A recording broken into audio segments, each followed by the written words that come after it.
पृष्ठ संख्या 115 निकाल दो पहले, पुनरावृत्ति कर लेंगे। कैवल्यपाद हमारे आनंदगंध श्री सद्गुरुदेव भगवान अपने योग के प्रवचनों में योग दर्शन और भगवत गीता को उद्देश्य करके ही अपने योग व्याख्यान उद्घाटित किया करते थे, संपादित किया करते थे, व्याख्यायित किया करते थे। तो हमारा जो मूल ग्रंथ है वो भगवत गीता, गुरु गीता, योग दर्शन, इतना मात्र यदि कोई स्वाध्याय ठीक से कर ले और आश्रम का जो साहित्य है वो पर्याप्त है। पढ़ने को तो कोई सारी उम्र पढ़ता रहे। शास्त्र जालम महारण्यम, शाब्दिक ज्ञान जो है शास्त्रों का वो भी बड़ा भारी जंगल है, बंधन का हेतु बन जाता है। उसकी भी वासना, शास्त्र की भी वासना है, और पढ़ने की इच्छा होती है, और पढ़े और पढ़े और पढ़े। ये भी तो एक वासना है, शास्त्र वासना, तो ये भी बंधन का हेतु बन जाती है। किंतु यदि वो लिमिटेड पढ़ा जाए और ठीक पढ़ा जाए, गुरुदेव की आज्ञा से, गुरुदेव का जो अभिमत जिससे सिद्ध होता है वैसे शास्त्र को पढ़ा जाए तो वो मोक्ष शास्त्र बन जाता है। फिर वो बंधन का हेतु नहीं, कल्याण का साधन है। स्वाध्याय की श्रेणी में वो आता है। इसलिए कहा ना, मोक्ष शास्त्रानाम अध्ययनम वा स्वाध्याय। मोक्ष शास्त्रों का अध्ययन करना स्वाध्याय है। किसके लिए है ये? साधकों के लिए। अब जिसकी 24 घंटे समाधि लगती हो उसको तो कुछ पढ़ने लिखने की कोई आवश्यकता नहीं, किंतु जो साधारण साधक हैं वो क्या करेंगे? सारे दिन फिर गप्पे मारेंगे, कुछ करेंगे, कुछ बातचीत करेंगे, टीवी देखेंगे। तो इससे अच्छा है कि उनकी कुछ ना कुछ सद्वृत्ति बनी रहे। तो योग दर्शन का पाठ करें, भगवत गीता का पाठ करें, ये सब उपक्रम है। योगारूढ़ तस्यैव शमः कारणम् उच्यते। जो योगारूढ़ हो गया है, योग में जिसका चलना प्रारंभ हो गया है, मन की एकाग्रता हो गई है, उसको तो अपना शम माने मन का निग्रह करना, उस पर ही ध्यान देना चाहिए। किंतु जो प्रारंभिक साधक हैं उसके लिए सब बातें बताई गई हैं, स्वाध्याय का वो अभ्यास करे। दूसरा, योग सिद्धांतों को पढ़ने से योग के जो सिद्धांत हैं वो मन में परिपुष्टित हो जाएंगे। उससे क्या होगा? योग के संस्कार बनने लगेंगे। समाधि क्या है, समाधियों का ज्ञान होगा, फिर उनको प्राप्त करने की इच्छा पैदा होगी तो उधर के संस्कार बनेंगे, योग के संस्कार बनेंगे। योग के संस्कार जब बन जाएंगे तो वो चित्त में जाके सुरक्षित हो जाएंगे। जब उनका परिपाक होगा, पकेंगे जब वो संस्कार, जो अपना फल देने लगेंगे, तो योग मार्ग की प्राप्ति हो जाती है। इसलिए ये योग दर्शन तो सबके लिए पठनीय है। इसी योग सिद्धांत को, ये तो सिद्धांत है, इस सिद्धांत को क्रियान्वित करने के लिए, क्रिया रूप में, है ना, कि सब लोगों को ध्यान समाधि प्राप्त हो, उसके लिए ही तो हमारे श्री महाप्रभु जी इसी को उद्देश्य करके नेपाल हिमालय से के उत्तुंग शिखरों से उतर के आए हम लोगों के कल्याण के लिए, और ये योग मार्ग का पुनर्प्रचार प्रसार किया। जो योग मार्ग लुप्त हो गया था, शक्तिपात को लोग भूल गए थे, थोड़ा बहुत कहीं कहीं शेष था। लोगों के मन में ये धारणा बन गई थी कि ये तो गिरी कंदराओं में रहने वाले साधुओं का विषय है योगाभ्यास करना। तो साधारण गृहस्थी लोगों के लिए तो बस राम नाम रटते रहो, जब लग घट में प्राण, कब हूं तो दीनदयाल की भनक पड़ेगी कान, गुरुदेव कहते थे। ऐसा ही सिद्धांत बन गया था कि भाई थोड़ा बहुत अपना नाम जप इत्यादि कर लो, बस वही है। बाकी ये सब योग वो कठिन साधन है। कुछ भक्ति मार्ग के संतों ने भी इस प्रकार की वाणियां बोल दी, मध्यकालीन संतों ने, उससे भी योग मार्ग का ह्रास हुआ।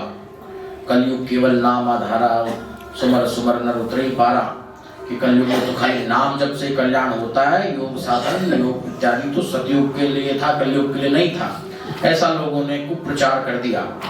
किंतु नाम जप भी कल्याण का साधन तभी हो सकता है जब वो मन की एकाग्रता के साथ जुड़ा हो। जिसका नाम हम जप रहे हैं, नामी जो है, वो नामी का यदि चिंतन साथ में नहीं है तो खाली नाम तो केवल शब्दों का समूह है। वो क्या करेगा? उससे तो कुछ, उसका कुछ फल नहीं होगा, निष्फल हो जाएगा। तो मान लिया यदि कोई भगवान राम के नाम का जप करता है, राम राम राम नाम जपता है, तो भगवान राम का स्वरूप, उनकी छवि उसके चित्त में है, तभी वो नाम जप सार्थक है। और जब भगवान राम के उसकी वृत्ति भगवान राम की आकृति में एकाग्र हो गई। तदाकार कारित वृत्ति, उसकी जैसा आकार है उसकी आकार की वृत्ति उसके चित्त की बन जाएगी। तो ये तो मन की एकाग्रता हुई, और मन की एकाग्रता का नाम ही ध्यान है, वही योग है। तो ये योग हुआ। तो इसलिए नाम जप भी कल्याण का साधन योग के साथ में हो सकता है, अकेला नहीं हो सकता। इसलिए ये कहना कि भाई खाली नाम सुमरण करने से ही कल्याण हो जाएगा, ऐसी बात नहीं। जब तक उसके साथ चिंतन नहीं जुड़ेगा, ध्यान नहीं जुड़ेगा, तब तक वो किसी भी प्रकार से कल्याण कामी नहीं हो सकता, कल्याण को प्रदान नहीं कर सकता। गीता में भगवान ने अपने मुखारविंद से कहा है, ओमिते काक्षर माम अनुस्मरण, ओम का उच्चारण करता हुआ माम अनुस्मरण, मेरा स्मरण करता हुआ जो शरीर छोड़ता है वो कल्याण को प्राप्त होता है। ओम का उच्चारण करके शरीर छोड़ दे और कल्याण को प्राप्त हो जाए, ऐसा भगवान ने नहीं कहा। ओम के उच्चारण के साथ मेरा स्मरण करता हुआ, माने वहां भी भगवान ने नामोच्चारण के साथ स्मरण पर, चिंतन पर बल दिया है। वो चिंतन योग है। तो इसलिए कल्याण का मार्ग तो कोई भी युग हो, चाहे सतयुग हो चाहे कलयुग हो, जब तक उसका चित्त एकाग्र नहीं होता, चित्त ईश्वर में नहीं लगता, तब तक वो कोई भी मार्ग कल्याण का साधन नहीं हो सकता।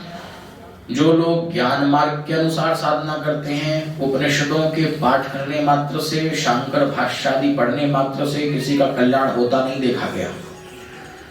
उपनिषदों में ही उपनिषद जो हैं, जो योग के उपनिषद है, वो कहते हैं तत् सिद्धस्य कृपया योगी भवति नान्यथा।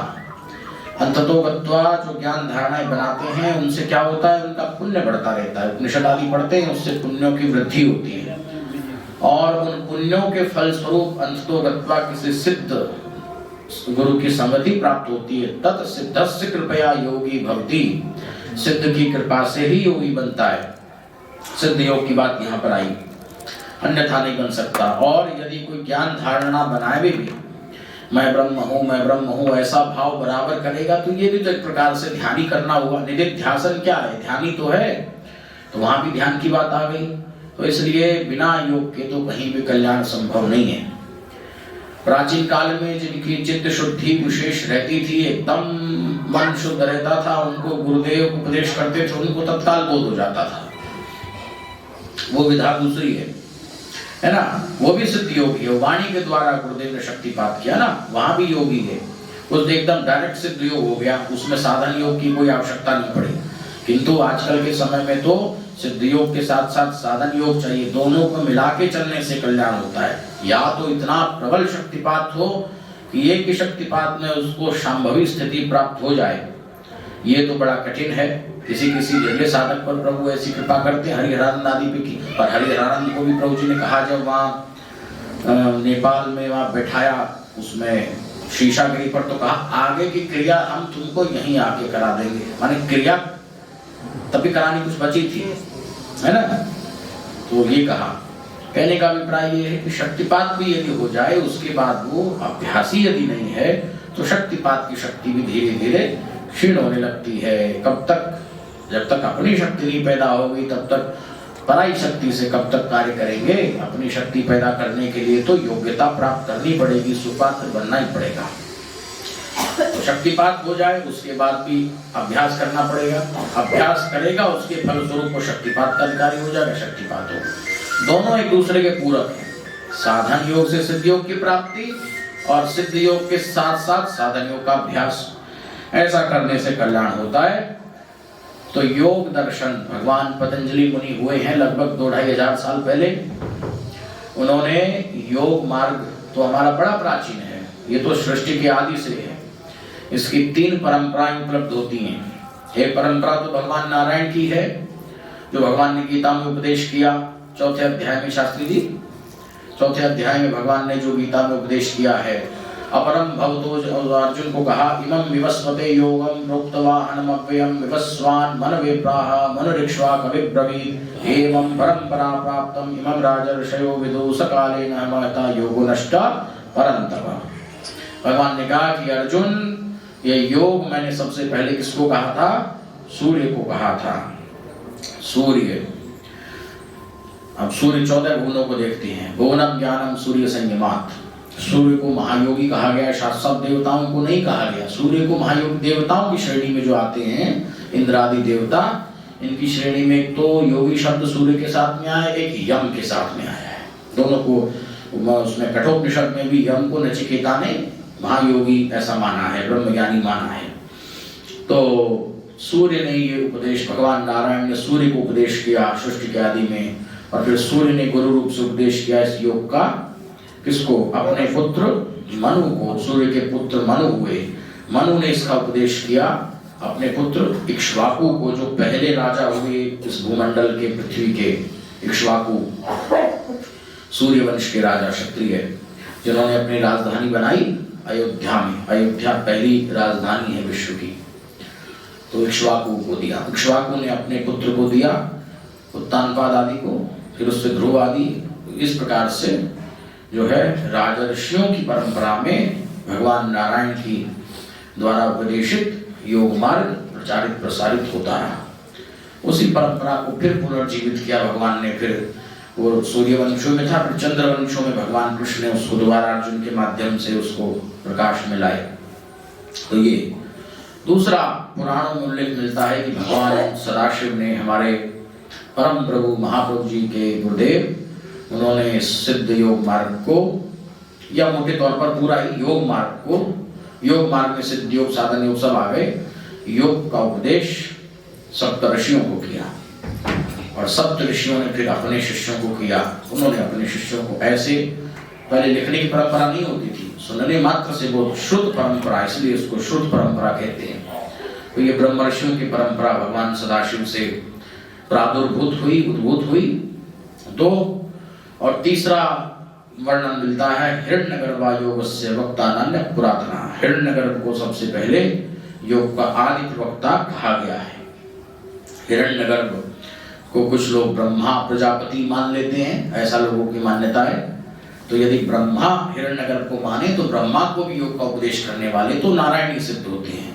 तो मोटे तौर पर तो दो ही परंपराएं, नारायण की और सदाशिव की परंपरा है हमारे योग मार्ग की। अब इस योग का जो मार्ग तो बड़ा प्राचीन, किंतु उसका वर्णन वेदों में भी है। योगे योगे तपस्तरम वाजे वाजे हवामाई सखाए इंद्रमूर्तये। ऋग्वेद में वर्णन योग का मिलता है, सामवेद में वर्णन योग का मिलता है, और फिर उसके बाद उपनिषदों में योग का वर्णन है। कठोपनिषद तो पूरा योग परक है, और फिर श्वेतोपनिषद पूरा योग परक है, और फिर बाद की कड़ी में तो योग के 20 उपनिषद आ जाते हैं। ऐसे वेदों में योग का वर्णन, पुराणों में योग का वर्णन, उपनिषदों में योग का वर्णन।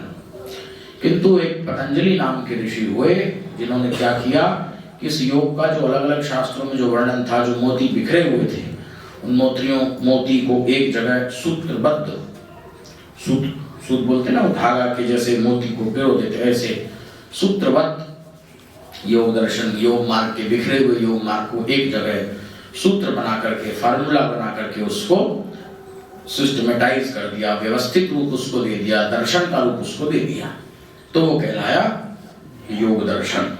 ये वही योग दर्शन है जो आप लोग लेके बैठे हो। इसमें 4 पाद हैं। पाद माने 4 अध्याय हैं। पाद माने चरण होता है ना, इसके 4 चरण हैं। ऐसा 4 भाग में इसको बांट दिया है।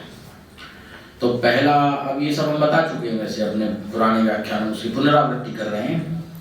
तो पहला जो है वो है समाधि पाद, दूसरा साधन पाद, तीसरा विभूति पाद, और चौथा कैवल्य पाद। योगियों का जो मोक्ष है वो कैवल्य कहलाता है। कैवल्य का अर्थ होता है केवली भाव, केवल जोशी भाग गया। हाँ, केवल का अर्थ होता है अकेला, एक अकेला बचे। कौन अकेला बचे? जो हमारा पुरुष है, जो हमारा आत्मा है, उसी को ब्रह्म की संज्ञा दी गई है, वही अकेला बचे। अभी हम दुकेले हैं। पुरुष और प्रकृति के का बंधन है, इसी को चिज्जड़ ग्रंथि कहते हैं। चित्त और जड़ की जो ग्रंथि है, जो गांठ बन गई है, ये गांठ आदि है, शुरू से बनी हुई है। जब से ये सृष्टि बनी, भगवान सदाशिव ने अपनी आंखें खोली, तो जो भगवान सदाशिव तो सदाशिव ही रहे, लेकिन उनकी आंख खोलने से उन्हीं का जो है विस्तार हो गया संसार के रूप में। और विस्तार ऐसा हुआ कि वो विस्तार जो है अपने आप को मानने लगा कि मैं तो बंध गया, पशु भाव को प्राप्त हो गया। हम लोग जो हैं जीव बोलो और काश्मीर शैव की भाषा में उसको पशु बोल देते हैं, और पशु से जो उद्धार करके दोबारा शिवत्व की प्राप्ति कराते हैं वो पशुपति हैं। आरती में आता है ना, पशुपति रूपम गुरुदेव नमामि। तो इसलिए ये जो चिज्जड़ ग्रंथि है, चित्त और जड़, चित्त है शुद्ध आत्मा, जड़ है ये प्रकृति। अब ये अलग विषय है, उसका जो भेदन हो जाता है, प्रकृति अलग हो जाती है, बुद्धि सबसे सूक्ष्म अवयव है प्रकृति का, वो बुद्धि अलग हो जाती है, और जो है मूल आत्मा अलग हो जाता है, और फिर आत्मा साक्षी रूप से केवल बुद्धि को देखता भर रहता है, उसके साथ जुड़ता नहीं। अलग ये है कैवल्य, यही असली मोक्ष है। बाकी जिन मोक्षों का वर्णन है, कोई सोचता है कि वैकुंठ में जाने से मुक्ति हो जाएगी, कोई सोचता है शिवलोक में जाने से मुक्ति हो जाएगी, कि देवी के लोक में जाने से, वो सब मुक्तियां जो है वो तो काल सापेक्ष है। क्यों? क्योंकि वो लोक भी काल सापेक्ष हैं, लोक भी स्थायी नहीं है। जब तक ये स्थूल ये सृष्टि है तब तक लोक है, उसके बाद लोकों का भी नहीं पता रहता।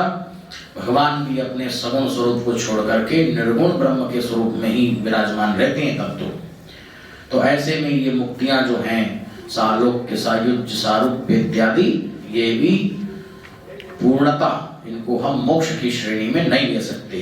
कैवल्य मोक्ष ही मोक्ष है। अब इस कैवल्य पाद का जो इस मोक्ष का वर्णन कर रहा है, कैवल्य पाद, चौथा पाद, इसका जो पहला सूत्र है ये है, क्या नाम, क्या पेज है, 115, जन्म औषधि मंत्र तपः समाधि जा सिद्धयः। इसकी व्याख्या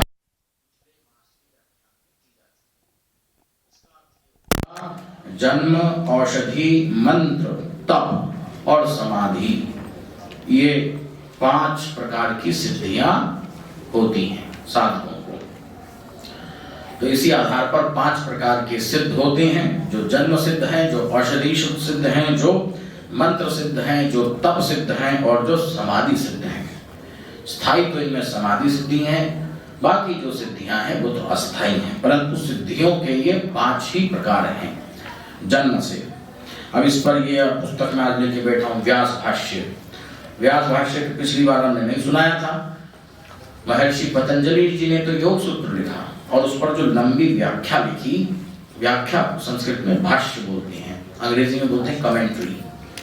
तो जो व्याख्या लिखी, भाष्य लिखा, वो लिखा महर्षि व्यासदेव मुनि ने, है ना। ऐसा ही होता है, एक ऋषि सूत्र लिखता है, सूत्र छोटा होता है, सूत्रों को याद कर लेते थे, कंठस्थ करने के लिए छोटे रूप में सूत्र लिखे जाते थे, और सूत्रों के ऊपर जो उसकी व्याख्या लिखी जाती है वो भाष्य कहलाता है। तो भगवान व्यासदेव मुनि ने इसके ऊपर, इस पतंजलि जी के सूत्र, भगवान पतंजलि देव के सूत्र के ऊपर भाष्य लिखा है। यह भाष्य कहता है, देहांतरिता जन्मना सिद्धि।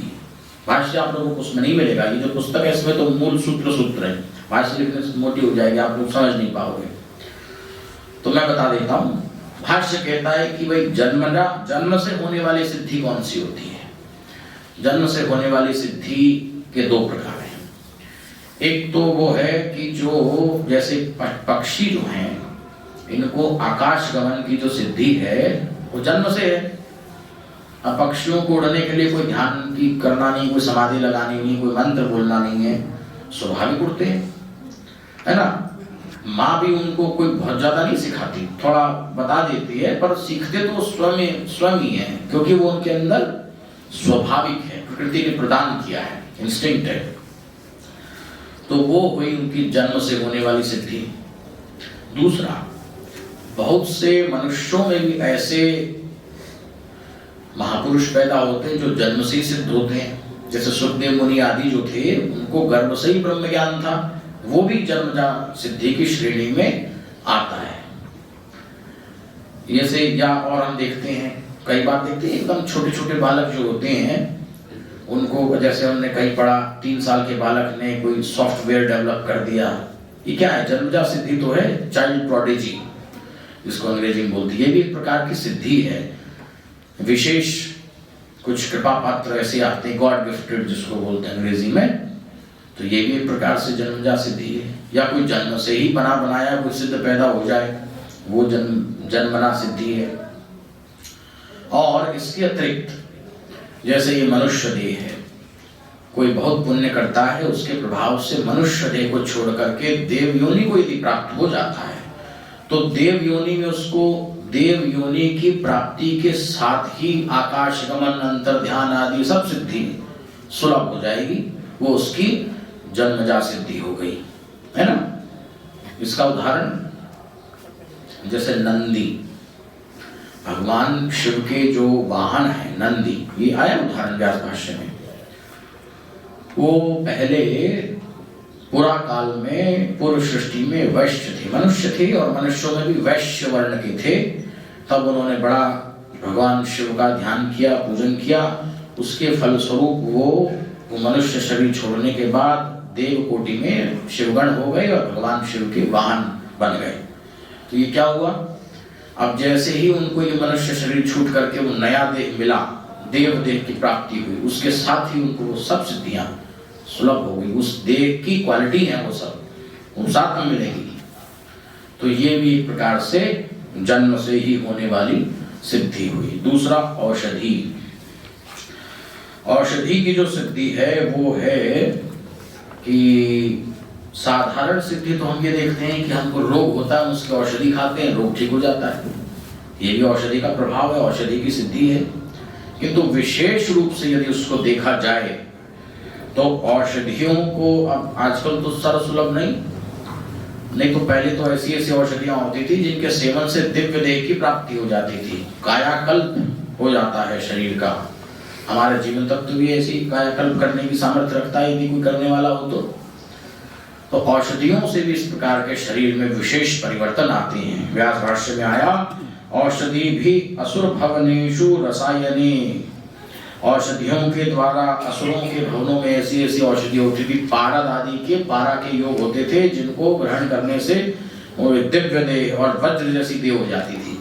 तो असुर लोग वो सब रसायन पी पा के फिर लड़ते थे देवताओं से, ठोस वज्र जैसा शरीर बना करके। तो ये औषधि से जो सिद्धि होती है, औषधि की सिद्धियों को मैं पिछली बार चांद्रायण बूटी, ब्राह्मी बूटी और वो विद्युन्नता आदि सब बता चुका हूँ। तीसरा, मंत्र से होने वाली सिद्धि, मंत्रेर आकाश गमन अणिमादि लाभ, मंत्रों से भी आकाश गमन आदि की सिद्धि होती है। योग से तो होती है, समाधि से, मंत्रों से भी होती है। अब जैसे जो रावण आदि थे, तो रावण को जो सिद्धियां थी वो योग की सिद्धियां नहीं थी, मैंने बताया था पिछले व्याख्यान में भी, वो मंत्र की सिद्धि थी। वो मंत्र कुछ जपता था, आकाश में चला जाता था। ये जो दिव्य वो चलाते हैं, दिव्य आयुध जो पुरा काल में होते थे, ब्रह्मास्त्र, पाशुपतास्त्र इत्यादि, वो भी मंत्रों से चलते थे। वो मंत्रों के द्वारा उनका संधान करके उनको छोड़ते थे। तो वो भी मंत्र सिद्धि है, उस मंत्र को सिद्ध करते थे। विश्वामित्र महर्षि विश्वामित्र ने भगवान राम को ताड़कावध के निमित्त से लेकर के गए, तो वो दिव्य भगवान को शस्त्र, दिव्य आयुध प्रदान किए भगवान राम को। तो वहां वर्णन है वाल्मीकि रामायण में कि भगवान ने कहा कि तुम अमुक, वो विश्वामित्र ने कहा कि ये अमुक अमुक मंत्र बोलो। अब मंत्र वाल्मीकि जी ने नहीं लिखे, नहीं तो वो तो फिर प्रचार हो जाएगा, उनका गुप्त मंत्र है। केवल उपदेश वहां किया है कि ऐसे ऐसे इस प्रकार से पाशुपतास्त्र का मंत्र और ब्रह्मास्त्र का मंत्र उनको जो है विश्वामित्र की कृपा से भगवान राम के हृदय में सदा प्रकट हो गया। तो वो मंत्र से आयुध सब चलते थे, ये मंत्र की सिद्धि है। या मंत्र के द्वारा ऐसी सिद्धि करके आकाश गमन आदि भी कर सकते हैं, अणिमादि सिद्धि भी प्राप्त हो जाती है, अणु के जैसा बन जाना, ये सब सिद्धियां मंत्रों से संभव है। ये हुई मंत्र की। फिर कहा तप से सिद्धि, इसमें लिखा है तपसा संकल्प सिद्धि काम रूपी यत्र तत्र काम गयत्येवमादि। तप से भी संकल्प की सिद्धि सिद्ध हो जाती है। तप करने वाला जो तितिक्षु है, तपस्वी है, वो बड़ा संकल्पवान बन जाता है। तब तो संकल्प को पुष्ट करता ही है। विश्वामित्र आदि, परशुराम आदि को जो सिद्धियां हुई वो सब उनकी तपोजा सिद्धियां थी, तप से होने वाली सिद्धियां। फिर कहा योग दर्शन में, योग व्यास भाष्य में समाधि जा सिद्धियों व्याख्याता, समाधि से होने वाली सिद्धियों की जो व्याख्या की जा चुकी है इसके पहले विभूतिपाद में, उसको दोबारा पुनरावृत्ति उसकी करने की, रिपीट करने की आवश्यकता नहीं है। अब एक प्रश्न आया, कि माना कि किसी को ये सब सिद्धियां हुई तो क्या होगा, उससे ये होगा कि उसका एक शरीर से दूसरे शरीर में परिणामांतर होगा। जैसे मनुष्य की देह से दिव्य देह को प्राप्त हो गया, कौन बंद करो अपना जो भी है, अच्छा, तो मनुष्य की देह से दूसरी देह में उसका वो चला जाएगा। इसको जात्यंतर परिणाम योग में बोलते हैं। एक जाति से दूसरी जाति में वो चला गया, है ना, सिद्धि के बल से मनुष्य से देव योनि को प्राप्त हो गया। या यहाँ यदि वो संकल्प करे कोई योगी कि मैं शेर के रूप में बदल जाऊं, ऐसी कथाएं हम लोग सुनते हैं, प्रभु जी की अपने आश्रम की खूब कथाएं, तो शेर के रूप में परिवर्तित हो गया योगी। अब यहाँ पर देखो बड़ी टेक्निकल बातें हैं, सब विज्ञान है योग, वो ये वो नहीं है, माया नहीं है, जादू नहीं है।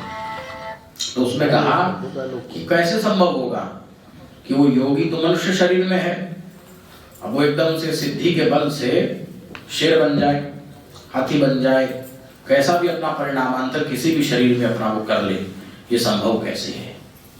ये प्रश्न आया। इस प्रश्न के उत्तर के लिए भगवान पतंजलि देव ने दूसरा सूत्र दिया। वो सूत्र कहता है, अब सब लोग बोलेंगे, जात्यंतर परिणामः, जात्यंतर परिणामः प्रकृत्यापूरात्। जात्यंतर एक जाति से दूसरी जाति में परिवर्तित हो जाना। जाति माने स्पीसीज। जैसे हम लोग मनुष्य हैं, वैज्ञानिक भाषा में बोलते हैं होमो सेपियंस, आप लोग जानते हो। तो ये एक प्रजाति है ना, मनुष्य एक प्रजाति है, मनुष्यत्व एक जाति है। तर्क संग्रह इत्यादि में आया ये सब, मनुष्यत्वम ये एक जाति हुई। अब उससे वो यदि गौ के रूप में जा रहा है, गौत्वम या सिंहत्वम, तो एक दूसरी जाति हुई। एक जाति से जातियां ये नहीं होती। यहाँ पर जब शास्त्र में जाति बोलते हैं तो यादव ब्राह्मण ये सब जातियां नहीं है। जाति मतलब मनुष्य होना एक जाति है ना, एक कैटेगरी। उस मनुष्य से वो दूसरी किसी जाति में यदि परिवर्तित योगी होना चाहता है तो उसको बोलते जात्यंतर, एक जाति से दूसरी जाति में जाना। जात्यंतर परिणाम, परिणाम मतलब जाति, एक जाति से दूसरी जाति में होना, परिणाम उसका रिजल्ट।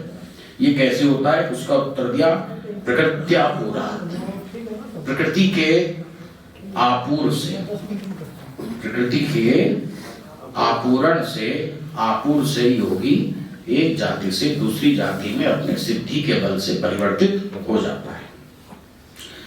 व्यास भाष्य ने इसकी व्याख्या की, पूर्व परिणाम अपाय उत्तर परिणाम उपजनस्तेषां पूर्ववयव अनुप्रवेशात् भवति।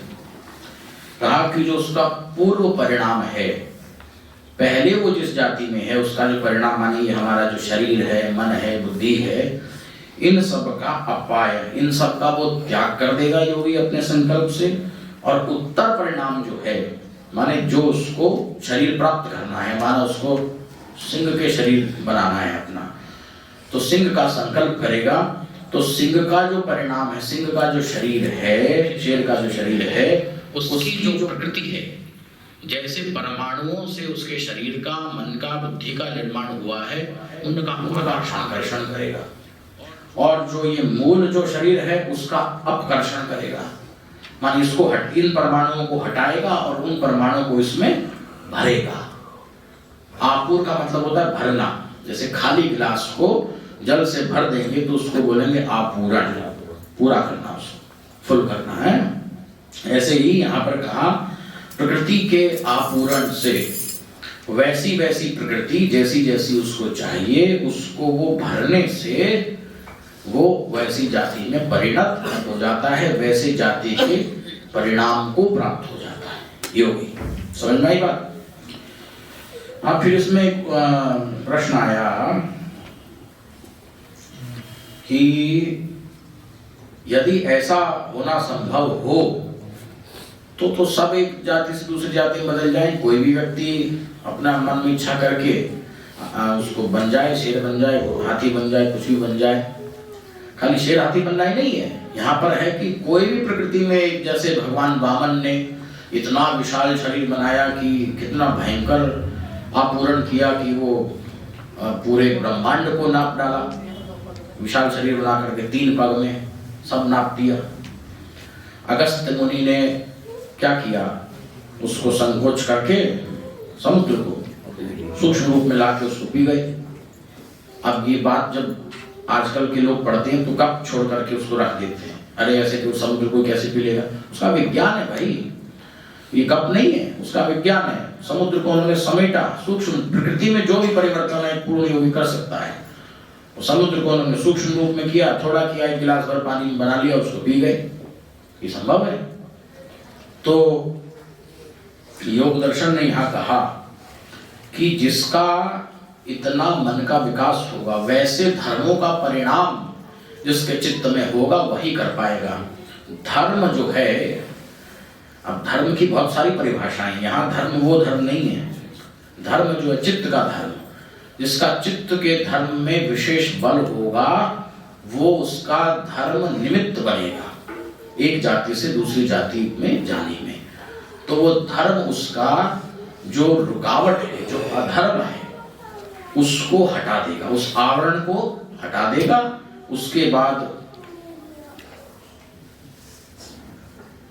बाद सहज ही उसका एक जाति से दूसरी जाति में जाना संभव हो जाएगा।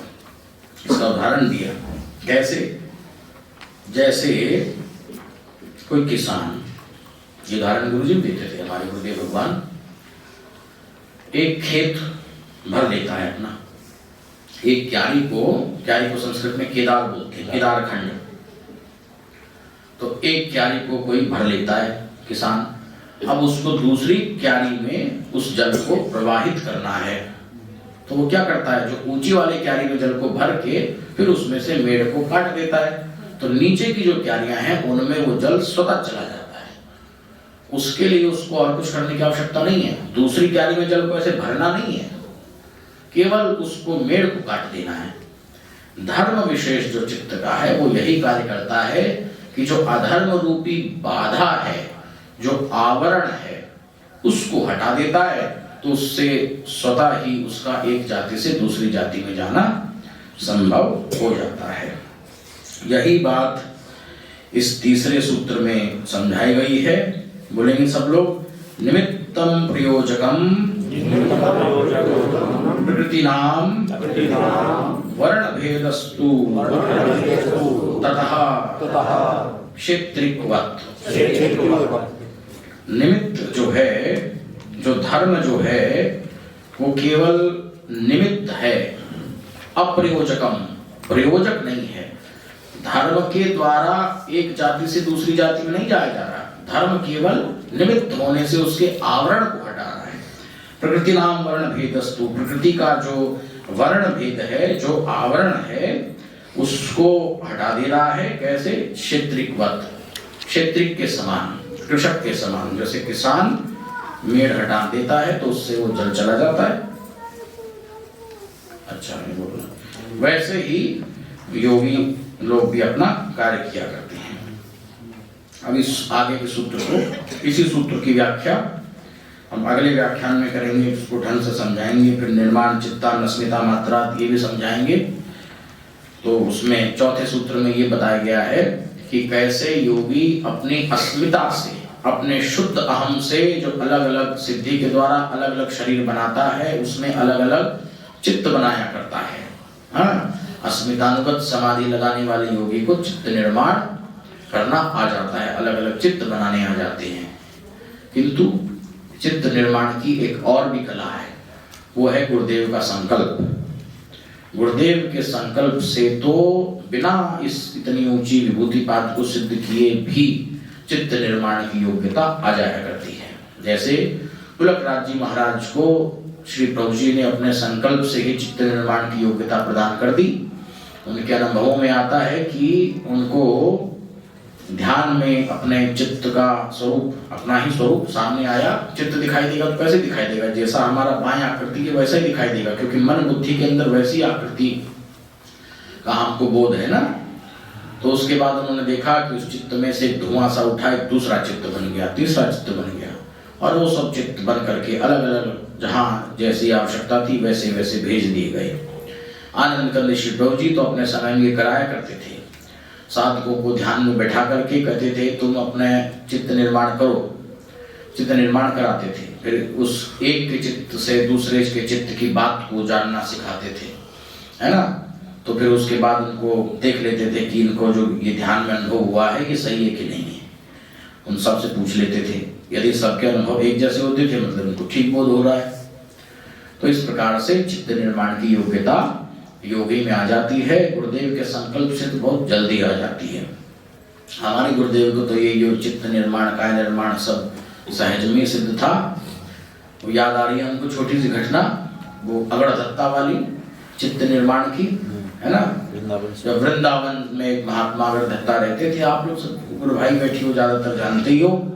तो महात्मा को थोड़ा अहंकृति थी, उसको ये भाव था कि जो सृष्टि में जो कुछ संचालन पालन हो रहा है ये हम ही कर रहे हैं, ऐसा भाव योगी अभ्यासियों में आ जाता है। यही बंधन का कारण भी बनता है।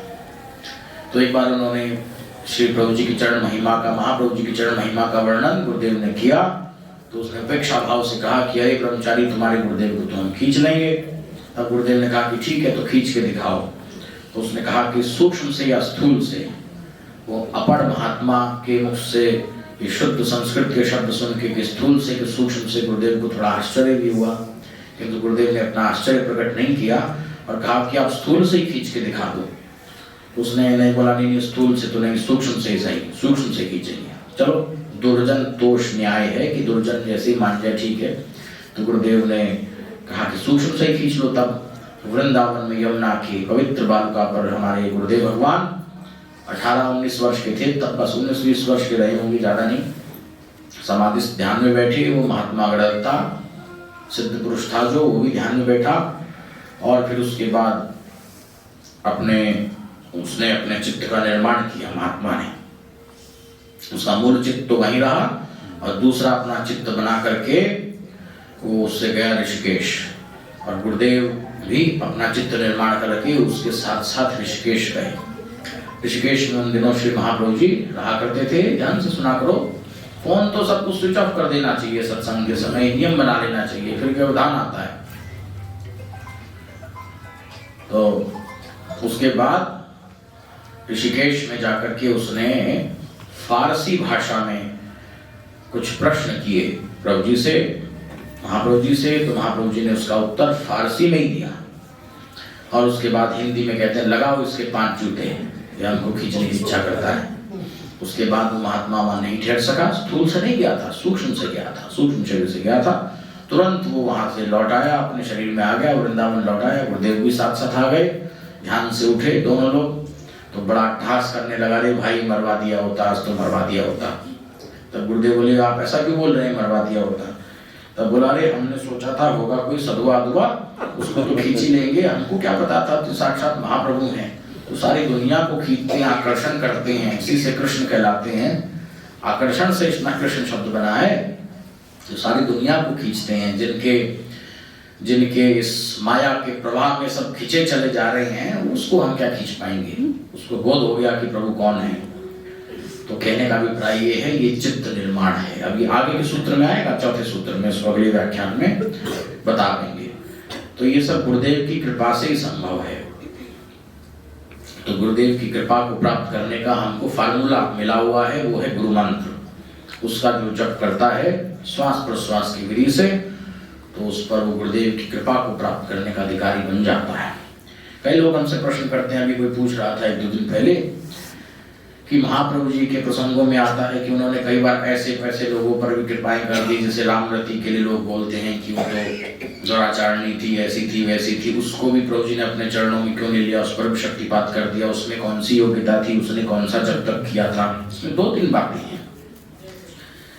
पहली बात तो ये है कि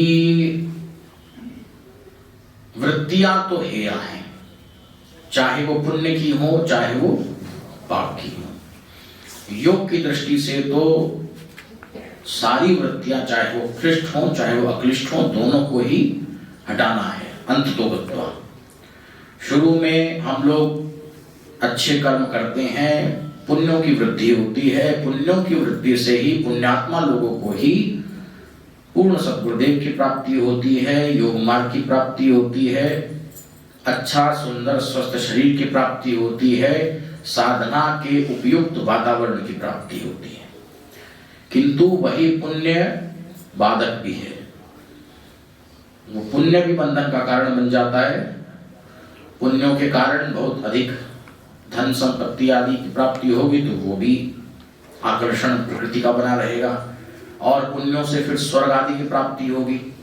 स्वर्ग में जाकर के भी बंधन ही है वो तो। स्वर्ग के लिए कहते हैं कि सोने की बेड़ी है, नरक के लिए कहते हैं लोहे की बेड़ी है। बेड़ी तो दोनों है। तो इसलिए योगियों की दृष्टि से तो दोनों प्रकार की वृत्तियां, चाहे वो पुण्यात्मक हो चाहे वो पापात्मक हो, चाहे क्लिष्ट वृत्ति हो चाहे इसी को योग की भाषा में क्लिष्ट और अक्लिष्ट कहा, दोनों ही एक जैसी हैं, दोनों ही त्यागने योग्य हैं। इसलिए योगियों को जो पूर्णत्व को प्राप्त है उनको उससे कोई फर्क नहीं पड़ता कि ये पुण्यात्मा है कि पापात्मा है। यदि उनके मन में लहर आ गई कल्याण करने की, चाहे वो पुण्यात्मा हो चाहे वो पापात्मा हो, दोनों ही एक श्रेणी में आ गए, दोनों ही एक से हैं, तो कृपा करना चाहेंगे तो कृपा कर देंगे। पहली मोटी बात। दूसरी बात ये है कि जिस पर वो कृपा कर रहे हैं तो उस व्यक्ति का कुछ संस्कार तो उस योगी से है, कृपा पाने वाले का और कृपा करने वाले का, दोनों का कोई संस्कार है। अब रामरती प्रभु जी के सामने आई तो उसका कोई संस्कार तो प्रभु जी से रहा होगा कभी का। वो अपने संस्कार भुगतान करते हैं योगी लोग भी। जो साधारण जीव है वो तो संस्कारों को भुगतते हैं, और जो योगी है वो संस्कारों का भुगतान करते हैं। भुगतान होता है उसका लेना देना जितना बाकी, बैंक की टर्म है भुगतान करना, है ना। तो योगी लोग संस्कारों के भुगतान के लिए वैसा किया करते हैं। रामरती का कोई संस्कार होगा निसंदेह प्रभु जी से। गुरुदेव कहते थे यदि संस्कार ना हो तो कोई किसी के सामने आ नहीं सकता, है ना। कोई दृष्टि के सामने भी यदि आता है तो उसका उतना संस्कार तो है। दो बातें हो गई। तीसरा ये है कि ये बिजनेस चल रहे हैं। हाँ यही सारे फोन बजेंगे क्या। तीसरा ये है कि कोई ना कोई गुण जो है उस व्यक्ति का पसंद आ जाता है योगियों को, उस गुण को आधार मान करके वो उनके मन में उमंग पैदा होती है, लहर पैदा होती है, वो कृपा कर देते हैं। अब जैसे रामरती में भले 1000 अवगुण रहे हों किंतु उसमें 2 गुण विशेष थे। पहला तो वो आनंद की कामना थी, उसको आनंद की वो पिपासु थी। प्रभु जी ने उससे पूछा कि रामरती तू ये सब कर्म क्यों करती है, तो उसने कहा आनंद के लिए करती हूँ। हालांकि वो आनंद की प्राप्ति के गलत मार्ग पे थी ना, पर आनंद की इच्छा तो उसको थी। अब उसको ये नहीं मालूम था कि आनंद जो असली आनंद वो कहाँ मिलेगा। तो प्रभु जी ने कहा कि यदि तुझे को इससे बड़ा आनंद मिले तो छोड़ देगी। पहले तो बोले इससे बड़ा कोई आनंद होता ही नहीं। तब प्रभु जी ने कहा कि नहीं, इससे 1000 गुना बड़ा आनंद है। उपनिषदों में तो आनंद का बड़ा वर्णन है। देवताओं को आनंद, उसके ऊपर उससे 100 गुना, उसके गंधर्वों का आनंद उससे 100 गुना, स्वर्ग के देवताओं का आनंद उससे 100 गुना, फिर ब्रह्मलोक के देवताओं का आनंद ऐसे। फिर कहा कि जो ब्रह्मज्ञानी का आनंद है उसकी कोई परिसीमा नहीं है। तो जब महाप्रभु जी ने कहा कि नहीं, इससे भी बड़ा आनंद है, वो हम तुझको दे सकते हैं, अंततोगत्वा मान गई कि हाँ यदि इससे बड़ा आनंद है तो मुझे वही चाहिए। तो पहली बात तो ये है कि आनंद की उसको जिज्ञासा थी। दूसरा एक उसके अंदर बहुत बड़ा गुण और था, वो सत्य वचन बोलती थी। लोग कुकर्म करते हैं फिर उसको छुपाते हैं। प्रभु ने पूछा रामरती तुम ये सब कार्य करती हो, तो उसने स्पष्ट ये नहीं कहा कि नहीं मुझ पे झूठा आरोप फलाना फलाना कुछ नहीं। मैं कहा मैं करती हूँ। क्यों करती हूँ? आनंद के लिए करती हूँ, ये कहा। तो प्रभु जी को उसकी सत्यवादिता पर योगी लोग बहुत प्रसन्न हो जाते हैं। उसकी सत्यवादिता पर प्रसन्न होकर के प्रभु जी ने उस पर कृपा की होगी। संस्कार तो उसका था और दूसरा उसको सत्य बोलना आता था। हमने प्रभु जी के प्रसंगों में ये बात देखी। हरनाम दास नाम का एक महात्मा था वृंदावन में। वो बेचारा तप कर रहा था 5 धूनी लगा करके। योग में तो ये सब निषिद्ध है। प्रभु जी ने पूछा ये सब तुम कर रहे हो? तो प्रभु जी ने वहां लिखा है कि महात्मा सरल हृदय था। उसकी सरल हृदयता को प्रभु जी ने देखा और वहीं प्रभु की दृष्टि उस पर पड़ गई। उसके बाद जो कि उसके संस्कार वैसे रहे होंगे, उसको खूब कष्टों का सामना भी करना पड़ा, मार पिटाई भी हुई। तो गत्वा पटना में प्रभु ने उस पर कृपा की, पर दृष्टि वृंदावन में डाल दी थी उसके ऊपर, उसकी सरल हृदयता को देख करके। इसलिए योगी लोग जब अपनाते हैं तो वो फिर अपना ही लेते हैं, वो चाहे जैसा भी हो। यदि उसका कोई गुण उनके को खींच लेता है तो गुरुदेव कहा करते थे कि यदि प्रभु जी के मन को तुम खींच लोगे तो सब कुछ पा जाओगे। उनके मन में यदि आ जाए कि ये मेरा है, इसके लिए मैं ऐसा कर दूं, तो तुरंत शक्तिपात को प्राप्त हो जाता है। आ गई लहर शिवा के मन में, साधारण भाषा में बोलते हैं लहर आने वाली बात है बस। न जाने कौन से गुण पर दयालु रीच जाते हैं, तो ऐसा गुण होना चाहिए। कल मैं एक प्रसंग सुना रहा था, शास्त्री जी बैठे थे, बहन जी बैठी थी। एक तस्कर की घटना जो श्री महाप्रभु जी ने अपने स्वास्थ्य लिखित में लिखी है। तो तस्कर एक चोर था, तस्कर उसको बोलते हैं, स्मगलर संस्कृत में, हिंदी में भी। तो चोर के लिए भी तस्कर शब्द का प्रयोग आता है, स्मगलर के लिए भी। तो एक महात्मा थे, वो प्रभु जी ने प्रचंड रूप से अपनी ही कोई कथाएं लिखी हैं। स्पष्ट रूप से प्रभु जी अमानी मानद मान्य है, अपने को मान नहीं देते तो ऐसे ही लिखते हैं कि एक महात्मा योगाभ्यासी पर्यटन को निकले अदाना फलाना, किंतु प्रचंड रूप से प्रभु की कथाएं हैं। तो वहां महाप्रभु जी ने लिखा है कि एक महात्मा थे, उनको भूख लगी थी। तो उन्होंने एक चोर से, एक तस्कर से कहा कि भाई मुझको कुछ खाने को तो दे दे। तो उसने भोजन उनको करा दिया। उसके बाद वो हंसने लगा। तो महात्मा ने पूछा कि भाई क्यों हंस रहा है? तो उसने कहा कि महाराज इसलिए हंस रहा हूं कि अब आपको भी फल इसका मिलेगा। बोले किसका फल मिलेगा? कि वो उसने स्पष्ट कहा कि मैं चोर हूं, तस्कर हूं, और मैं ये चोरी करके, तस्करी करके ये पैसा लेकर के आया था। आपने भोजन मांगा तो मैंने उसी पैसे से भोजन ला के आपको खिला दिया। अब इस पाप का फल आपको भी मिलेगा। तो महात्मा सोचने लगे, संभवतः हमारे महाप्रभु जी रहे हों कि है तो ये चोर, पर इसमें गुण है कि ये सत्यवादी है, और दूसरा इसका हमारा संस्कार भी है। देखो दोनों बातें हो गई। यही कहा इसका हमारे से संस्कार है और इसमें गुण है कि ये सत्य बोलता है,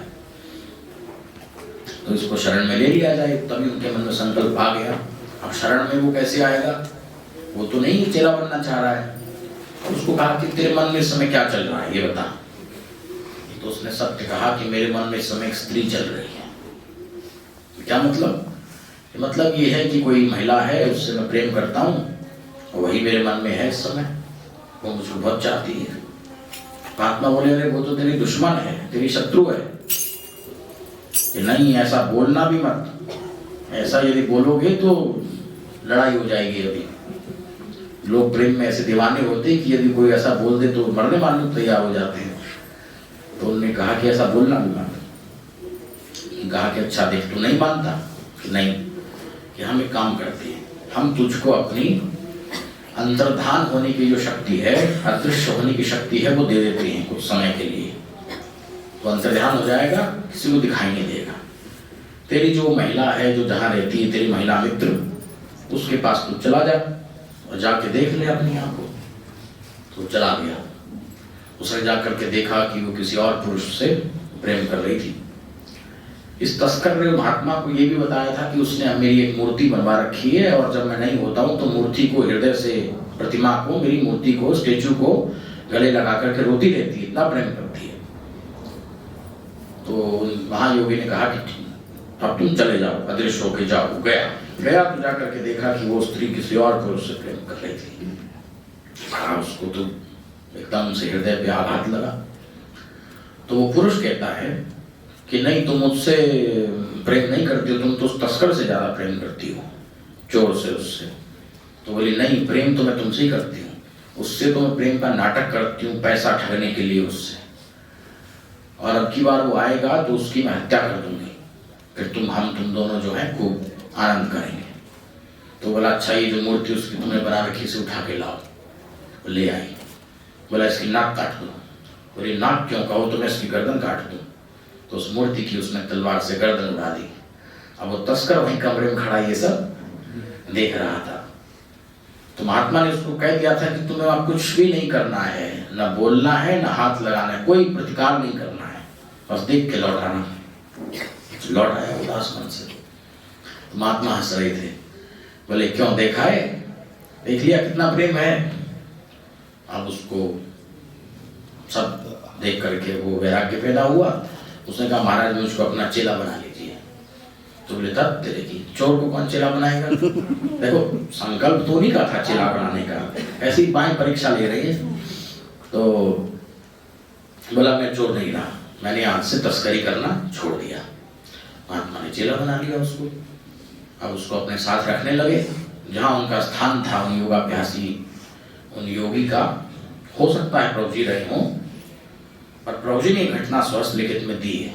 गुरुदेव ने उसके प्राक कथन में लिखा है संभव है ये श्री प्रभु जी की ही अपनी निजी कथाएं हों। वो प्रभु अलग अलग जन्मों में अलग अलग शरीरों में कैसे कैसे कल्याण करते रहे हैं। तो उसने देखा कि हमारे गुरुदेव को कोई आय तो है नहीं, कैसे आश्रम का काम चलेगा। ये तो अकेले सारे दिन ध्यान लगाए बैठे रहते, ना प्रचार करते ना कुछ करते। तो भिक्षा के लिए गया। भिक्षा की परंपरा थी पहले, तो गांव में भिक्षा करने के लिए गया। तो उसने देखा गुरुजी को तो ना दूध मिलता ना रोटी मिलती, बड़ा यहाँ तंगी है। तो 4 भैंस देखी उसने, तो चारों भैंस खोल के ले आया। अब देखो वृत्ति सारूप्य मित्र, भले ही गुरु की प्राप्ति हो गई पर है तो चोर। तो चारों भैंस खोल लाया, लाके आश्रम में उसने बांध दी। गांव वालों ने देख लिया तो वो पीछे पीछे उसके चल दिए, उसको फॉलो करते हुए आश्रम में आ गए।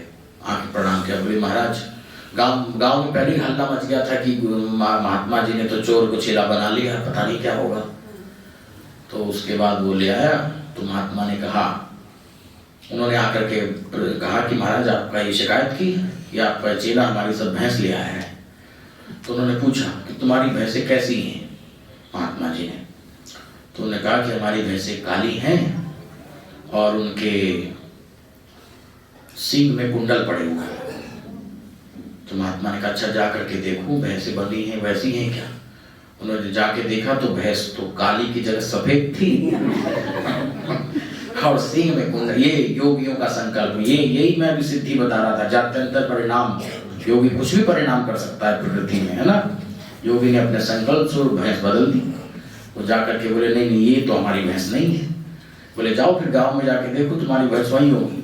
जाके देखा तो वहीं खूंटे से बंधी मिली। योगी ने अपने संकल्प से भेज दी।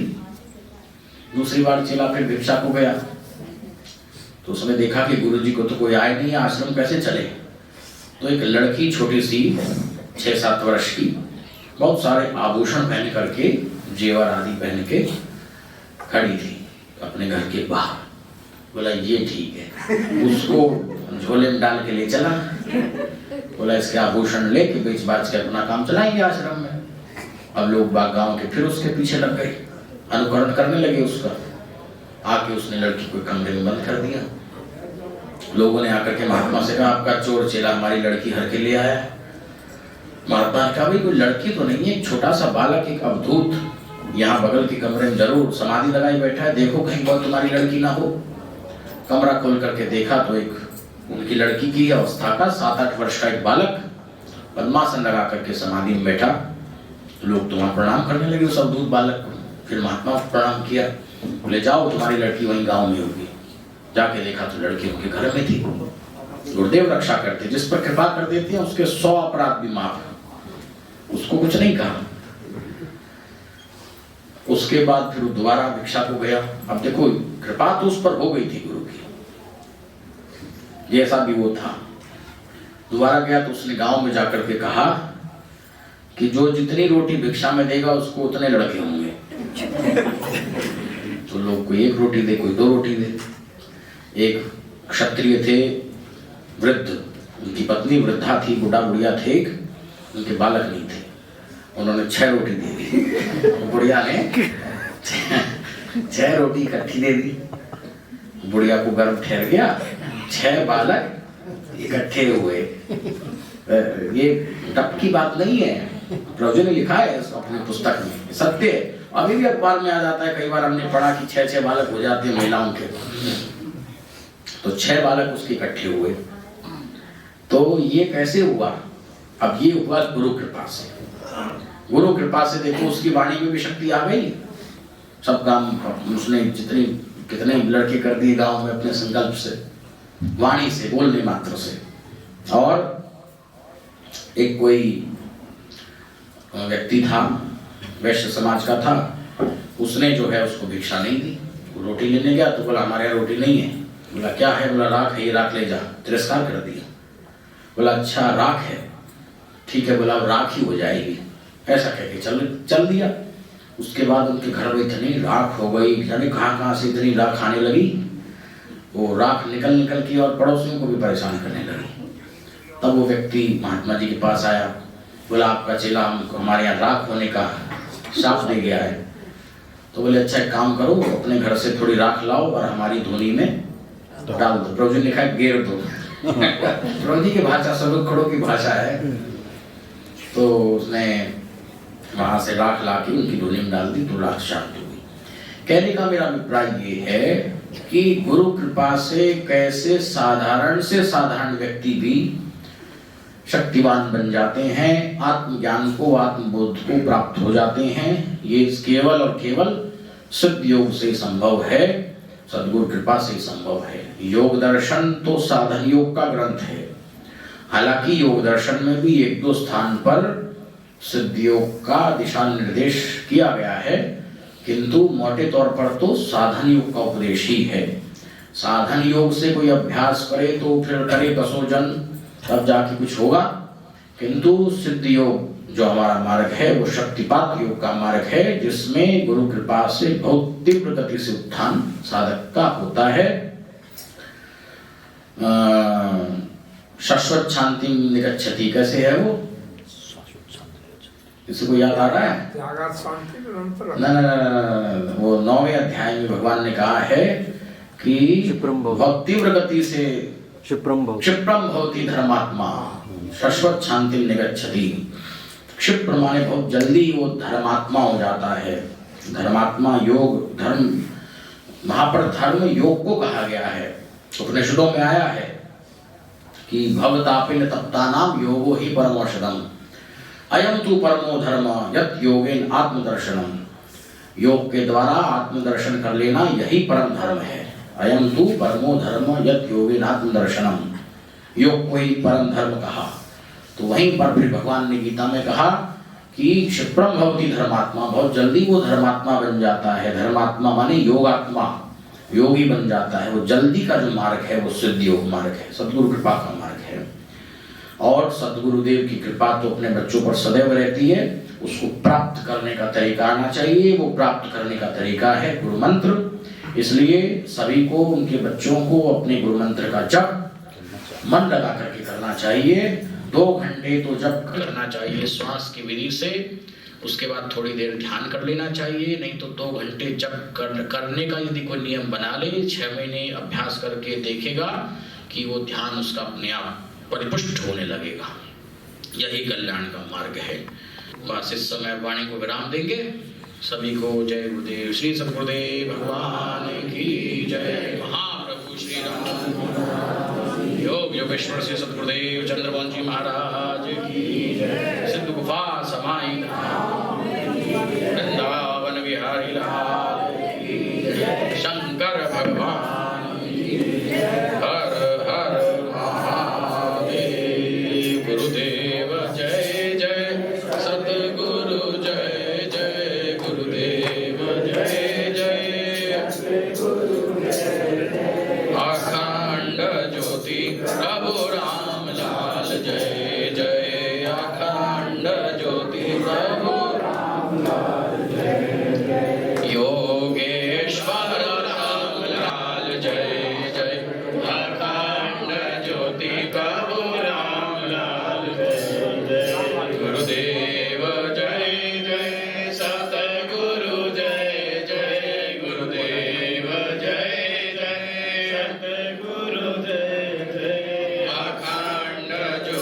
प्रभु राम लाल जय जय अखंड ज्योति प्रभु राम लाल। श्री सद्गुरुदेव भगवान की जय। महाप्रभु श्री रामलाल जी महाराज की जय। योग योगेश्वर सद्गुरुदेव श्री चंद्रमोहन जी महाराज की जय। श्री सिद्ध गुफा सवाई धाम की जय। वृंदावन बिहारी लाल की जय। शंकर भगवान की जय। हर हर महादेव हर।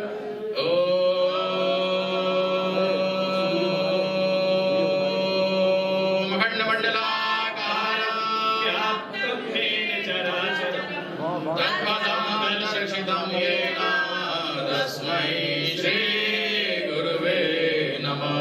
गुरु ब्रह्मा गुरुर्विष्णु गुरु साक्षात् महेश्वर गुरुदेव परब्रह्म तस्मै श्री गुरुवे नमः। अज्ञानतिमिरान्धस्य ज्ञानाञ्जनशलाकया चक्षुरुन्मीलितं येन तस्मै श्री गुरुवे नमः।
हूँ बारंबार वागमधिपति श्री सद्गुरुदेव शरणम। श्री सद्गुरुदेव भगवान की जय। परम प्रभु श्री रामलाल जी महाराज की जय। योग योगेश्वरानंद श्री चंद्रमोहन जी महाराज